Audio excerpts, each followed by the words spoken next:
Hey, this is Ray's Radio. Today I'm going to be talking about detoxing from the debt of diet culture. So, the debt of diet culture and how to detox from the anxiety of dieting. A heavy debt weighs on our shoulders. It's not ours, but it was left to us. And this heavy weight is diet culture. It's not new. There are images of diet culture going back hundreds of years telling us to be thinner, have a less flesh, take this and that and everything under the sun to make us thinner, because when we're thinner, we're happier. That's what they'll tell us. These ideas have been bought and sold and marketed to us for hundreds of years. They damage our view and our reputation within ourselves.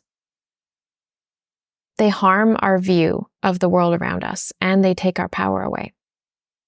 And they harm our body and our mind and our spirit. And it gets validated and kept alive in conversations around food where diet culture shows up in our thoughts, it's molded its way into our beliefs, and it ripples and spreads its toxins throughout our whole life. This debt comes to us from generations past, and it is our responsibility to break the curses that were passed down to us. I had a conversation with a client once who said, "I want you to help me detox from the anxiety of those words." When I clarified what those words were, she said it was those of her family, friends, the media, magazines, and everything along the way that has sold the idea that we aren't good enough, aren't thin enough, so that we keep trying and keep buying. So words like slim, sexy, skinny, guilt-free, thoughts like, I'll make up for it later, I'll only eat salads, I'll do extra at the gym to make up for it, I'll fast tomorrow, I'll do XYZ, insert latest fad diet. I'm tracking calories better starting tomorrow, I've been a bad girl, and on and on and on. In order to detox from this, it is labor-intensive work. It's not pretty, it's hard, but we need to work through this. And doing this work can change our entire life. It's not easy. It's up and down. It's messy. It's slow. But I believe deeply that the debt of diet culture has to be cleared so we can get closer to how our ancestors ate, simplifying our food and our life. And once we have that cleared off our plate, we get to focus on all these other things that we didn't have space for before in our head. This work stems from our practice of mindfulness, not diet culture beliefs of, I'm only good when I eat what I'm told.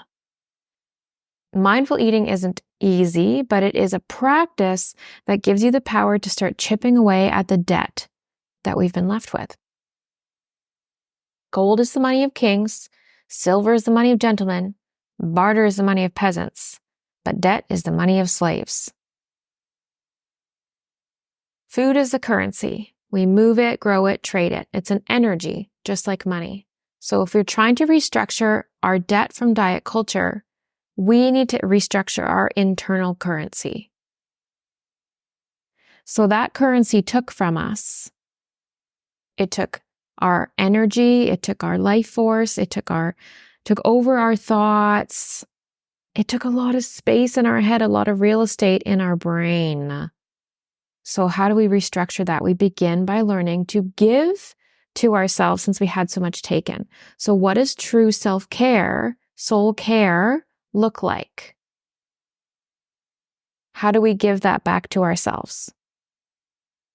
So how to detox from this? Begin mindful eating practices. Learn what nourishment looks and feels like. Care. Start caring about where our food comes from and being intentional about it. Being intentional about how we're eating our food. Slow down. Chew our food. Simplify. Back to basics. Whole foods. Simple, simple, simple. Stop counting. Stop the pressure. Open your heart. Start clearing diet culture debt, and I promise you that the more work you put into this, the freer you're going to feel. I would love for you to join our Facebook community.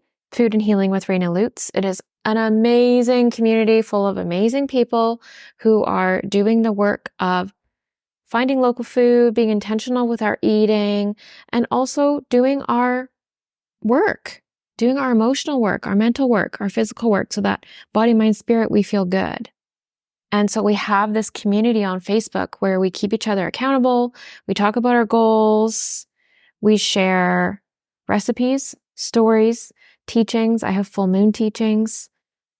There's so much goodness in this community. We'd love for you to join us. Thank you so much for listening today.